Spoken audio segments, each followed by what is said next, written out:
충격적입니다. 세계 최고의 교통 기술을 자랑하던 최강국 미국의 교통 권위자가 한국의 교통 기술에 완전히 패배했습니다. 한국을 비웃었던 하버드 박사 출신의 미국 연방교통국 자문위원의 얼굴에서는 불과 일주일 만에 웃음기가 싹 사라졌습니다. 한국을 절대 인정 못한다며 냉소적이었던 미국의 교통 전문가가 한국은 미래를 이미 살고 있었다고 고백한 한국 교통 시스템의 충격적 실체를 들려드리겠습니다. 우리가 매일 당연하게 이용하는 그 시스템들이 외국에서는 상상도 못했던 신기술이었다는 걸 알고 계셨나요? 세계가 벤치마킹하기 시작한 대한민국 교통혁명의 현장을 지금 바로 공개합니다. 말도 안 됩니다. 한국이 미국보다 교통 시스템이 앞섰다고요? 그건 절대 불가능한 일입니다. 미국 연방교통국 회의실. 대형 스크린에는 MIT 교통연구소의 최신 보고서가 띄워져 있었습니다. 안녕하세요. 저는 하버드 경제학 박사학위를 받고 도시교통을 연구해온 교통 전문가이자 연방교통국 자문위원인 마이클 스톤입니다. 저는 그 보고서를 비웃듯 노려보며 목소리를 높였어요. 이 데이터는 완전히 편향됐습니다. 어떻게 우리가 수십 년간 구축해온 시스템이 작은 아시아 국가에 뒤처진다는 겁니까? 세계 최강국인 미국이 한국에 밀린다고요? 회의실 내 동료들의 시선이 모두 제게 쏠렸어요. 몇몇은 고개를 끄덕였지만 리처드 브레넌 국장의 얼굴은 심각했죠. 마이클, 당신의 의견은 이해합니다. 하지만 이 보고서는 단순한 의견이 아니라 데이터에 기반한 연구 결과예요. 무인운전 지하철, 고속도로 자동 결제, 대중교통 효율성 등 모든 지표에서 한국이 우리를 앞서고 있단 말입니다. 그건 그냥 숫자 노름이죠. 아마 그들이 보여주고 싶은 데이터만 선별했을 겁니다. 그곳에 가봤자 보여주기식 시스템일 테고 실제로는 우리보다 훨씬 뒤처져 있을 겁니다. 저는 의자에 깊이 몸을 묻고 팔짱을 꼈어요. 어떻게든 이 터무니없는 주장을 반박하고 싶었죠. 통계는 조작될 수 있습니다. 한국은 우리보다 국토가 작아 시스템 구축이 당연히 쉬웠을 겁니다. 미국과는 비교 자체가 불가능하죠. 회의실이 조용해졌어요. 브레넌 국장은 안경을 벗으며 한숨을 내쉬었습니다. 마이클, 그렇다면 당신이 직접 한국에 가서 그들의 교통 시스템을 조사해보는 게 어떨까요? 제가요? 정말 필요할까요? 보고서만 봐도 과장된 게 분명한데. 그러니까 한국에 가서 직접 그들의 교통 시스템을 조사해보세요. 당신 같은 전문가가 현장에서 확인한 결과라면 누구나 신뢰할 수 있을 테니까요. 동료들의 시선이 더욱 날카로워졌죠.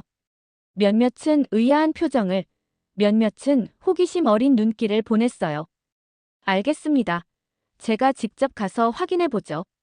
아마 이 보고서가 얼마나 과장됐는지 증명하게 될 겁니다. 말은 자신감 있게 내뱉었지만 속으로는 의구심이 가득했습니다.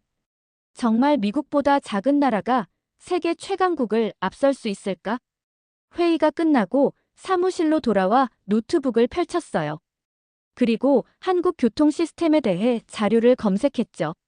놀랍게도 외신들은 한국의 교통 시스템을 상당히 높게 평가하고 있었습니다. 높은 인구 밀도, 빠른 디지털화, 효율적인 대중교통. 아무리 봐도 과장된 것 같았지만 이 작은 나라에 대한 호기심이 조금씩 커졌습니다. 그 다음 주 14시간의 긴 비행 끝에 인천국제공항에 도착했습니다. 기내에서 내리자마자 느껴지는 공기부터 달랐어요. 게이트를 지나 입국장으로 향하는 동안 저도 모르게 주변을 둘러보게 됐죠. 공항까지만 보고 저는 그래, 이 정도면 나쁘지 않네라고 생각했습니다. 하지만 그때는 몰랐습니다. 이후에 마주할 완전 자동화된 대중교통 시스템이 제 고정관념을 산산조각 낼 거란 걸요. 입국장에 도착해보니 놀랍게도 긴 줄이 보이지 않았어요. 자동 입국 심사대가 빠르게 여행객들을 처리하고 있었죠. 지문 인식과 얼굴 스캔이 순식간에 이루어졌습니다. 공항 정도야 당연히 정돈되어 있겠지. 세계 어디나 마찬가지일 테니까. 그렇게 생각하며 짐을 찾으러 향했는데 그곳에서도 놀랐어요. 수화물 카트에 부착된 작은 스크린이 실시간으로 짐의 위치를 알려주고 있었거든요. 이거 좀 신기한데? 미국에서는 본 적 없는 시스템인데. 입국장을 나오자 누군가 제 이름이 적힌 팻말을 들고 있었습니다. 단정한 차림의 중년 남성이었죠. 마이클 스톤 박사님, 안녕하세요. 저는 한국교통공단 소속 박진우입니다. 먼 길 오시느라 고생 많으셨어요. 박진우 박사는 완벽한 영어로 저를 맞이했습니다. 악수를 나누며 그의 명함을 받았어요. 공학 박사, 교통시스템 분석 전문가라고 적혀 있었죠. 반갑습니다. 한국의 교통시스템을 직접 볼 수 있어 기대되네요. 겉으로는 그렇게 말했지만 속으로는 어차피 보여주기식 안내겠지라고 생각했어요. 공항에서 서울로 향하는 길, 박진우 박사는 한국 교통 시스템의 역사와 발전 과정을 설명해 주었습니다. 제가 예상한 것보다 훨씬 체계적이고 깊이 있는 설명이었어요. 오늘은 먼저 무인운전 지하철을 체험해 보시고 오후에는 도심 항공 모빌리티 실증 현장을 방문할 계획입니다. 무인운전 지하철이요? 실제로 운행 중인가요? 물론입니다. 2011년부터 서울 지하철 일부 노선은 무인으로 운행되고 있어요. 현재 서울 지하철 9개 노선 중 4개가 무인 시스템으로 운영되고 있습니다. 반신반의하는 마음으로 신분당 선역이라는 곳으로 향했습니다.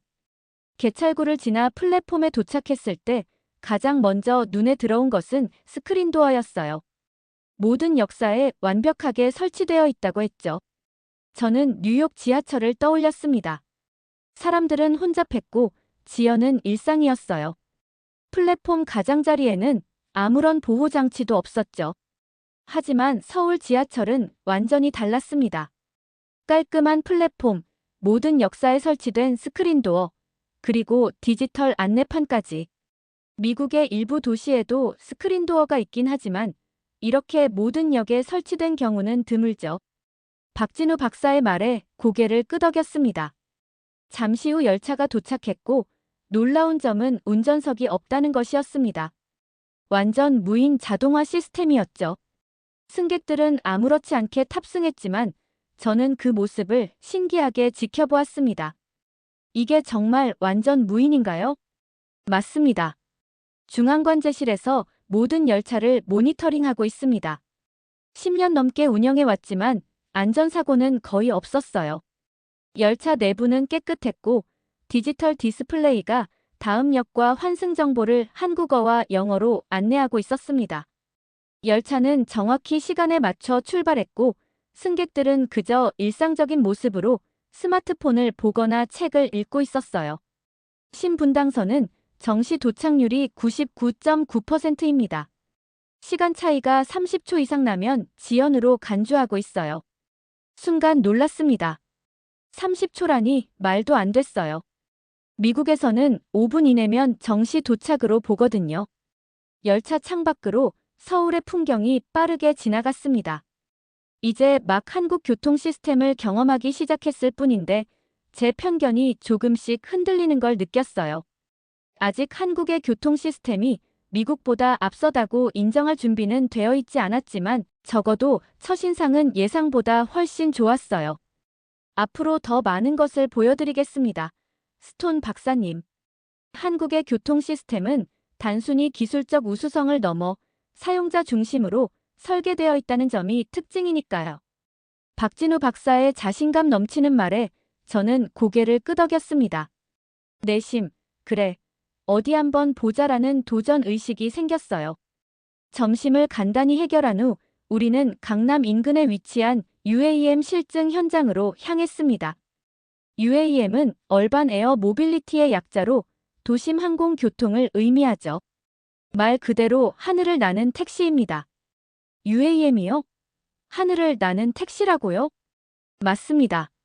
미국에서도 우버나 조이타이 같은 회사들이 개발 중인 것으로 알고 있지만 한국은 이미 실증 단계에 들어섰어요.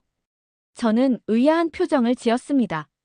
미국에서 비슷한 프로젝트가 진행 중이라는 건 알고 있었지만 한국에서 이미 실증 단계에 들어섰다는 사실은 몰랐어요. 이곳에서는 현대자동차, 한화시스템, SK텔레콤 등 대기업들이 정부와 협력해 2025년 상용화를 목표로 실증 사업을 진행 중입니다. 넓은 부지에 마련된 이착륙장과 관제 시스템을 둘러보았습니다. 특히 인상적이었던 건 정부와 민간 기업이 함께 프로젝트를 진행하는 협력 모델이었어요. 미국에선 기업들이 각자 개발하고 정부는 규제에 중점을 두는 경향이 있는데 여기선 정부가 적극적으로 참여하면서도 기업의 혁신을 장려하는 모습이었죠. 내년부터는 서울 도심과 인천공항을 잇는 노선을 시범 운행할 계획입니다. 지상 교통으로는 1시간 넘게 걸리는 거리를 20분 이내로 줄일 수 있죠.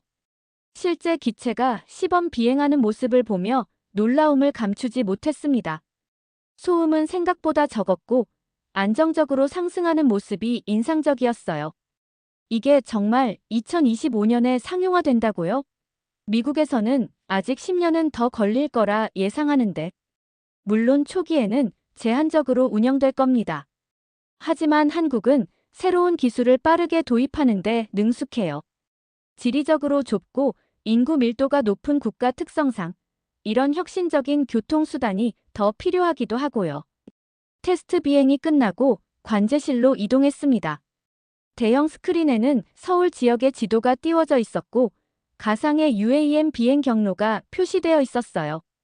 이것이 서울 도심 내 계획된 UAM 경로입니다. 지상 교통이 가장 혼잡한 구간을 중심으로 설계했죠. 저는 화면을 유심히 살펴보았습니다.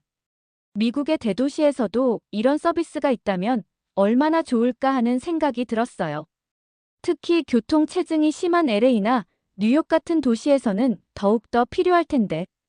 아직 첫날이었고 앞으로 더 많은 것을 확인해 봐야 했지만 제 고정관념이 조금씩 흔들리기 시작한 건 사실이었습니다.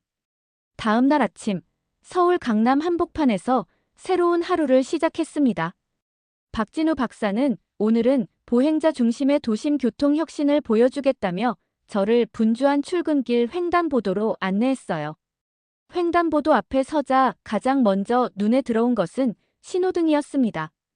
빨간불이 켜져 있었는데 숫자가 함께 표시되고 있었어요. 초 단위로 정확하게 남은 시간을 알려주고 있었죠. 이것은 한국의 카운트다운 신호등입니다. 모든 신호등이 남은 시간을 표시해 보행자가 기다려야 할 시간을 정확히 알 수 있죠. 저는 무심코 눈살을 찌푸렸습니다. 미국에도 일부 도시에서 보행 신호 카운트다운은 있습니다. 이게 뭐 그리 대단하다고? 박진우 박사는 웃으며 고개를 끄덕였어요. 맞습니다. 하지만 한국은 보행자 안전을 최우선으로 생각합니다. 2010년대 초반부터 전국적으로 빠르게 보급됐죠. 특히 노인과 어린이들에게 큰 도움이 됩니다. 신호가 바뀌고 횡단보도를 건너기 시작하는데 갑자기 발밑에서 밝은 초록빛이 번쩍였습니다. 깜짝 놀라 아래를 내려다보니 횡단보도 전체에 LED 조명이 깔려 있었어요. 빨간색에서 초록색으로 바뀐 바닥 신호가 수백 개의 작은 불빛으로 보행자의 발 아래를 비추고 있었죠. 이게 뭐죠? 바닥까지 빛이 나다니. 처음 보는 광경에 저도 모르게 걸음을 멈추고 바닥을 유심히 살펴보았습니다. 미국에서는 본 적 없는 시스템이었어요. 이건 바닥 신호등입니다. 스마트폰을 보며 걷는 사람들, 우리는 이들을 스몬비라고 부르는데요. 이런 보행자를 위해 바닥에도 동일한 신호를 표시합니다. 그 순간 중년 남성이 스마트폰에 집중한 채 걷다가 바닥에 빨간 신호를 보고 급히 멈추는 모습이 보였습니다. 그냥 바닥에 불빛이 있다고 뭐가 달라지나요? 사람들이 스마트폰만 보지 않으면 될 일 아닌가요? 서울시는 2020년부터 주요 횡단보도 500여 곳에 설치했습니다. 보행자 사고율이 이전보다 30%가량 감소했다는 통계도 있죠. 저는 잠시 멈춰서서 그 말을 곱씹었습니다. 30% 감소라니. 그냥 바닥에 불을 켜는 간단한 아이디어가 그런 효과를 낼 수 있다는 게 믿기지 않았어요. 그 데이터를 직접 볼 수 있을까요? 박진우 박사는 태블릿을 꺼내 몇 가지 자료를 보여주었습니다. 서울시 교통안전 데이터였어요. 바닥 신호등 설치 전후의 횡단보도 사고율 비교 그래프가 분명히 30% 가까운 감소세를 보여주고 있었습니다. 마이클 박사님, 이런 디테일한 혁신들을 어떻게 보시나요? 사실 처음에는 별것 아니라고 생각했습니다. 카운트다운 숫자를 표시하고 바닥에 불 켜는 것이 무슨 대단한 혁신인가 싶었죠. 하지만 실제로 보니 이런 작은 변화들이 시민의 일상에 큰 영향을 미치는 것 같네요. 횡단보도를 더 둘러보며 저는 미국의 교통 시스템을 새롭게 바라보게 되었습니다. 우리는 항상 큰 기술, 화려한 혁신만을 추구했지만 정작 사용자의 편의와 안전을 위한 작은 배려들은 부족했던 건 아닐까? 오후에는 대중교통 통합 시스템을 보여드리겠습니다. 아마 더 놀라실 겁니다. 박진우 박사의 자신감 넘치는 말에 내심 기대가 되었습니다. 이제는 의심보다 호기심이 더 커지고 있었어요. 점심 식사를 마친 후 박진우 박사는 작은 카드 한 장을 건네주었습니다. 파란색 바탕에 팀원이라고 적힌 플라스틱 카드였어요. 이것이 팀원이라고 불리는 한국의 교통카드입니다. 이 한 장으로 버스, 지하철, 택시까지 모두 결제할 수 있습니다. 카드를 받아들고 살펴보았습니다. 단순한 교통카드로 보였지만 박진우 박사의 설명에 따르면 이 작은 카드 안에 한국 대중교통의 핵심 철학이 담겨 있다고 했어요. 미국에도 메트로카드 같은 교통카드가 있습니다만 이게 뭐 그리 특별한가요? 체험해보면 더 이해가 빠를 겁니다. 지금부터 서울의 대중교통을 이용해 한 바퀴 돌아보겠습니다. 우리는 가까운 버스 정류장으로 향했습니다. 정류장에 도착하자 전광판에 실시간으로 버스 도착 시간이 표시되고 있었어요. 놀라운 점은 도착 예정 시간뿐만 아니라 현재 버스 내부의 혼잡도까지 함께 보여주고 있다는 것이었어요. 여유, 보통, 혼잡으로 구분된 상태 정보가 각 버스 번호 옆에 표시되어 있었죠. 버스 내부 혼잡도까지 보여준다고요? 이건 정말 처음 보는 시스템인데요. 한국은 대중교통 이용자의 편의를 최우선으로 생각합니다. 이런 정보 시스템이 모든 정류장에 설치되어 있죠. 곧 버스가 도착했고 우리는 팀원이 카드를 태그한 후 탑승했습니다. 버스 안에서 박진우 박사가 설명을 이어갔어요. 지금 저희가 탄 버스는 간선 버스입니다. 서울 버스는 색상으로 노선 특성을 구분하죠. 파란색은 간선, 초록색은 지선, 빨간색은 광역, 노란색은 순환버스입니다. 체계적인 시스템이 인상적이었습니다. 미국에서도 버스 노선마다 번호가 있긴 하지만 이렇게 시각적으로 구분하는 방식은 특히 관광객이나 처음 방문하는 사람들에게 더 직관적으로 다가올 것 같았어요. 몇 정거장을 지나 우리는 버스에서 내려 지하철로 갈아탔습니다. 카드를 한 번 더 태그하자 박진우 박사가 설명했어요. 방금 환승하셨습니다. 버스에서 지하철로 갈아타더라도 기본 요금만 지불하는 거죠. 30분 이내 환승이면 추가 요금이 없습니다. 제 눈이 휘둥그레졌습니다. 정말인가요? 미국에서는 대부분 버스와 지하철 요금이 별도로 청구되는데요. 일부 도시에서 환승 할인이 있긴 하지만 이렇게 완전히 통합된 경우는 드물죠. 한국의 교통정책은 대중교통 이용을 장려하는데 초점을 맞추고 있습니다. 이동 횟수가 아닌 출발지에서 목적지까지의 총 이동 거리를 기준으로 요금을 부과하죠. 그래서 환승 시 추가 비용이 발생하지 않습니다. 지하철에서 내려 다시 버스로 갈아탄 후 한강이 내려다 보이는 카페에 도착했습니다. 창밖으로 한강을 바라보며 오늘 경험한 한국의 대중교통 시스템을 정리해 보았어요. 이런 식의 편의성은 단순히 편하다는 것 이상의 의미가 있네요. 서울 시민들의 대중교통 이용률은 어떤가요? 서울 시민의 약 70%가 대중교통을 이용합니다. 특히 출퇴근 시간대에는 그 비율이 더 높아지죠. 미국 대도시와 비교하면 놀라운 수치였습니다. 뉴욕이나 시카고 같은 대중교통이 발달한 도시에서도 이 정도 비율은 쉽게 볼 수 없었으니까요. 통합요금제, 실시간 정보 제공, 편리한 환승 시스템. 이 모든 것이 이용자 중심으로 설계되어 있다는 점이 인상적입니다. 미국보다 훨씬 앞서 있잖아요. 제 입에서 나온 말에 저 자신도 놀랐습니다. 처음으로 한국의 시스템이 미국보다 앞서 있다는 것을 인정한 순간이었어요. 효율성만이 아니라 비용 절감 효과도 있습니다. 티머니 시스템 도입 후 서울시 교통 운영 비용이 15% 절감됐다는 연구 결과도 있죠. 박진우 박사는 태블릿으로 몇 가지 통계 자료를 더 보여주었습니다. 대중교통 통합 시스템이 단순한 편의성을 넘어 도시 전체의 교통 효율성과 경제성에 미치는 영향까지 확인할 수 있었어요. 그런데 저는 문득 궁금해졌습니다. 미국에서는 이런 시스템이 왜 없을까? 미국에서도 대중교통이 없는 건 아니지만 이렇게 직관적이고 효율적인 환승 시스템은 찾아보기 어렵습니다. 사실 이런 수준의 교통 시스템을 갖춘 나라는 거의 없어요. 미국조차도 아직 이런 편리한 환승 시스템을 제대로 구축하지 못하고 있으니까요. 그렇다면 한국이 이렇게까지 발전할 수 있는 이유는 무엇일까요? 저는 점점 더 한국의 교통 시스템이 궁금해졌습니다. 내일은 고속도로 시스템을 보여드리겠습니다. 한국의 하이패스와 지능형 교통 시스템을 직접 체험해 보시죠. 박진우 박사의 말에 이제는 기대감이 커졌습니다. 의심으로 가득 찼던 첫날과 달리 이제는 한국의 교통 시스템이 보여줄 새로운 혁신이 기다려졌어요. 셋째 날, 우리는 서울에서 부산으로 향하는 여정을 시작했습니다. 박진우 박사가 운전하는 세단에 올라탔어요.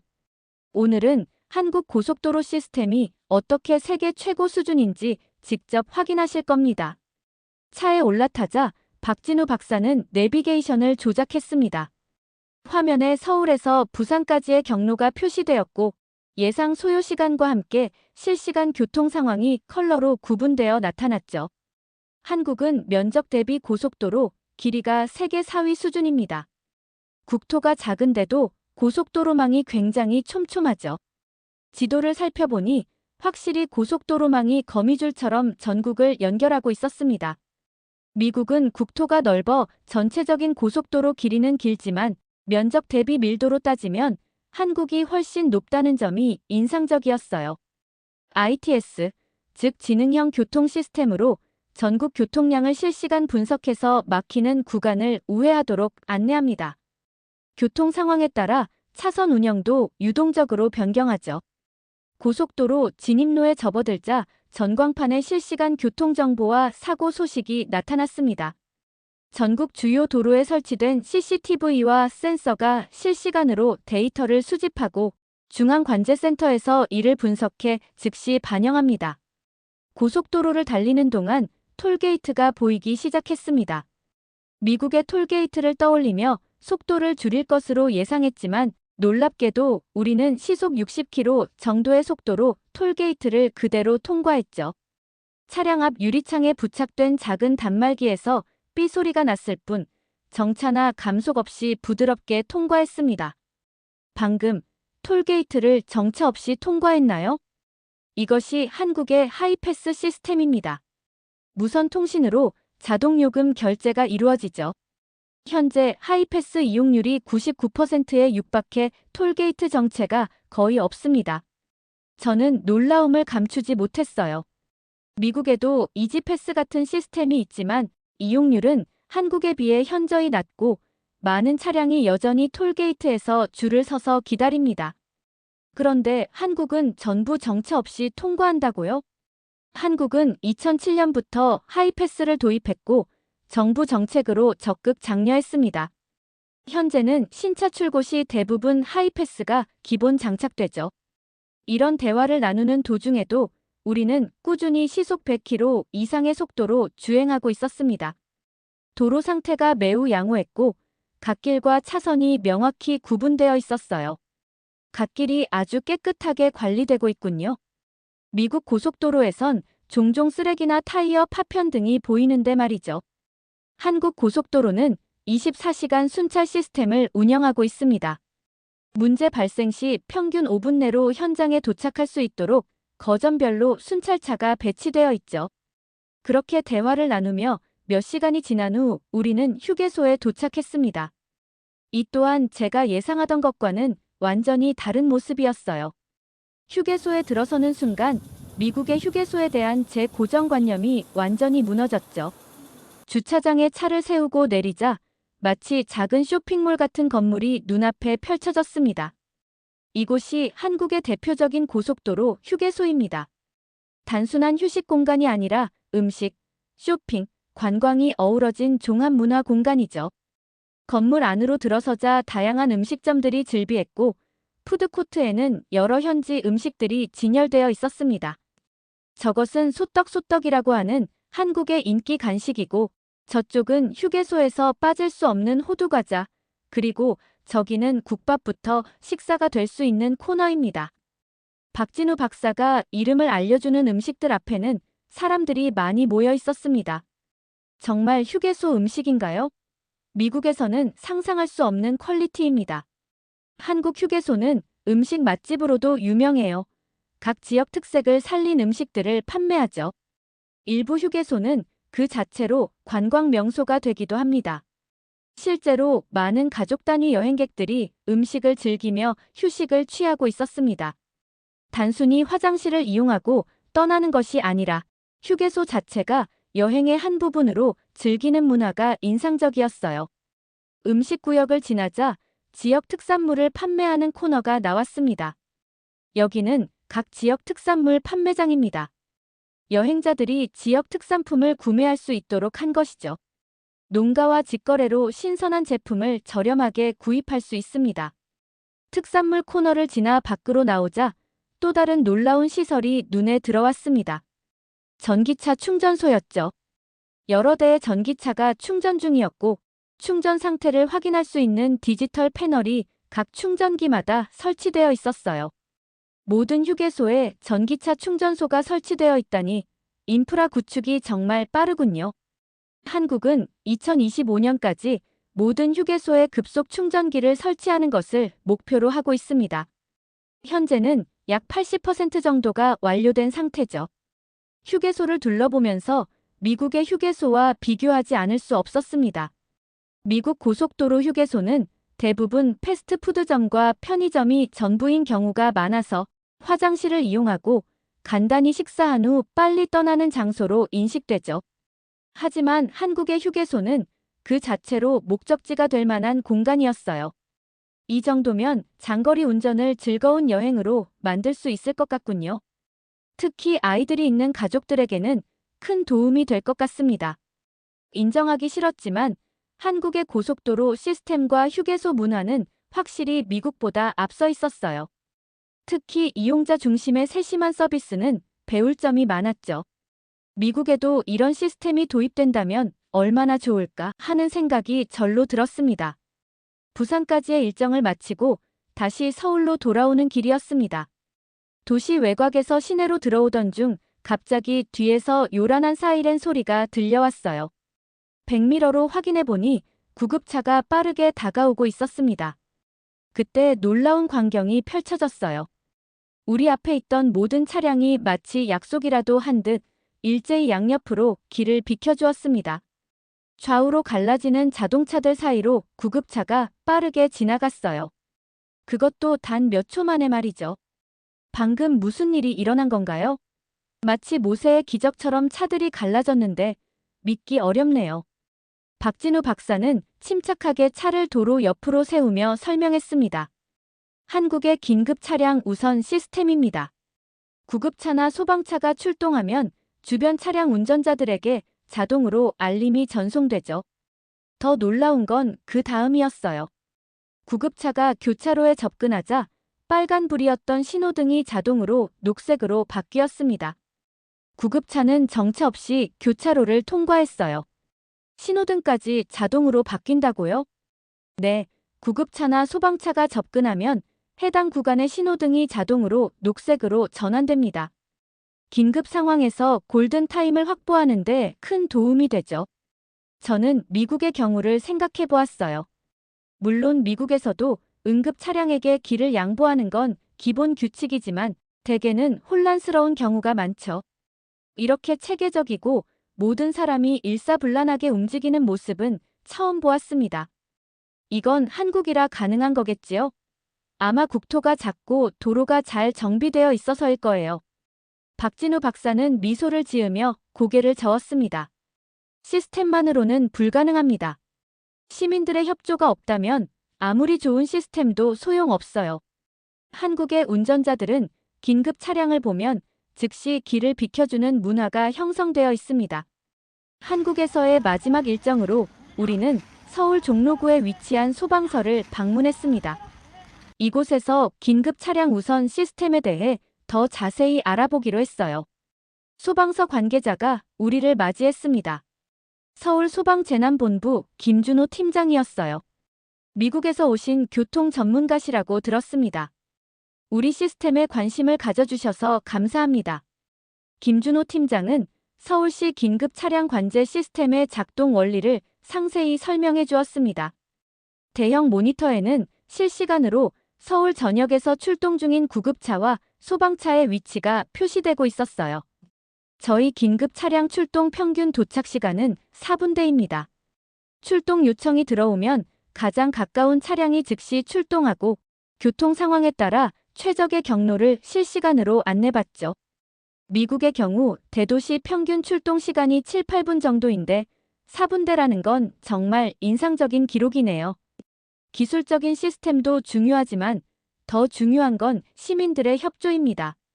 한국 운전자들은 긴급 차량을 보면 즉시 길을 비켜주는 문화가 형성되어 있어요. 이는 법적 의무이기도 하지만 무엇보다 사회적 책임감으로 자리 잡았습니다. 소방서를 둘러보던 중 갑자기 출동벨이 울렸습니다. 소방관들이 신속하게 장비를 착용하고 차량에 탑승하는 모습을 지켜보았어요. 모든 과정이 체계적이고 신속했죠. 경험 삼아 저희와 함께 출동해 보시겠습니까? 물론 위험한 현장은 아니고 단순 안전 점검 출동입니다. 김준호 팀장의 제안에 흔쾌히 수락한 후 소방차에 올라탔습니다.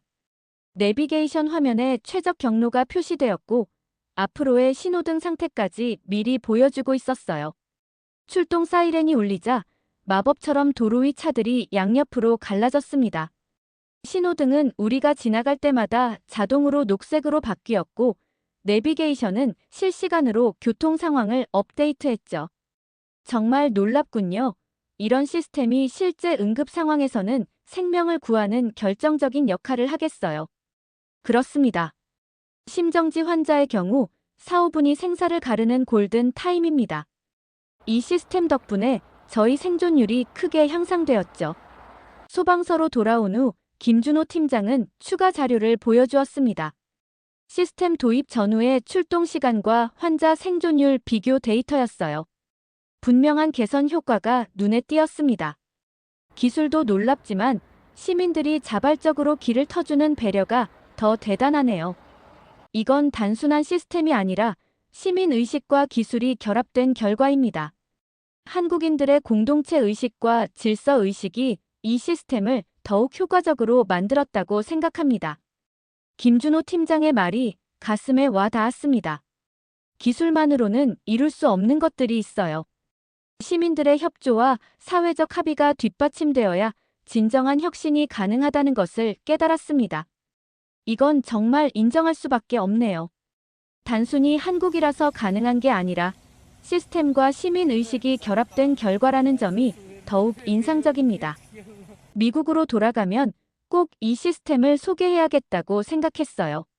물론 미국의 도로 환경과 문화가 다르기 때문에 그대로 도입하긴 어렵겠지만 적어도 이런 방향으로 나아가는 것이 중요하다는 메시지는 전달할 수 있을 것 같았습니다. 소방서를 나오면서 저는 이제 완전히 인정했습니다. 한국의 교통 시스템은 여러 면에서 미국보다 앞서 있다고요. 그동안 자존심 때문에 인정하기 어려웠던 현실을 마침내 받아들인 순간이었습니다. 모든 일정을 마치고 다음 날 저는 미국으로 돌아왔습니다. 평가 보고를 위해 연방교통국 회의실을 다시 찾았습니다. 일주일 전과 똑같은 장소였지만 제 마음은 완전히 달라져 있었어요. 리처드 브레넌 국장을 비롯한 교통국 관계자들과 동료 연구원들이 회의실을 가득 채우고 있었습니다. 마이클 박사, 한국 교통 시스템에 대한 평가 보고를 시작해 주시죠. 저는 깊게 숨을 들이마시고 말했습니다. 처음엔 믿지 않았습니다. 한국의 교통 시스템이 미국보다 앞서다니 터무니없는 주장이라 생각했죠. 하지만 이제는 인정합니다.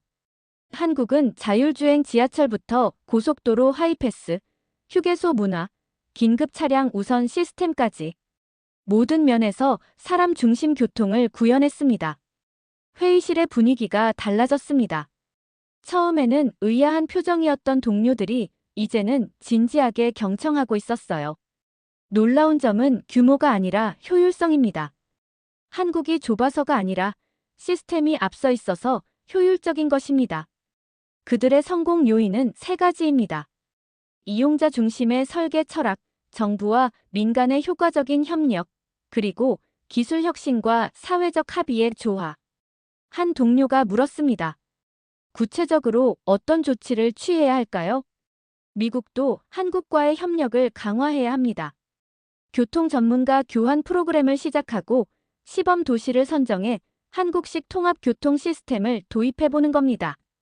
제 제안에 브레넌 국장이 고개를 끄덕였습니다. 좋은 제안입니다. 당장 한국과 협력 연구를 시작해보죠. 발표를 마치고 사무실로 돌아와 창밖을 바라보았습니다. 뉴욕의 복잡한 교통 체증이 눈에 들어왔습니다. 한국에서의 일주일은 제 전문가로서의 시야를 넓혀주었고 새로운 비전을 갖게 해주었어요. 한국은 단순히 교통 시스템이 좋은 게 아닙니다. 그들은 미래를 이미 살고 있습니다. 제가 이 말을 입 밖으로 내뱉는 순간 이것은 단순한 감상이 아닌 교통 전문가로서의 선언이 되었습니다. 우리는 앞으로 나아가기 위해 때로는 다른 나라에서 배울 줄 알아야 합니다. 한국에서의 경험은 제게 그 소중한 교훈을 가르쳐 주었습니다. 오늘의 이야기는 여기까지입니다.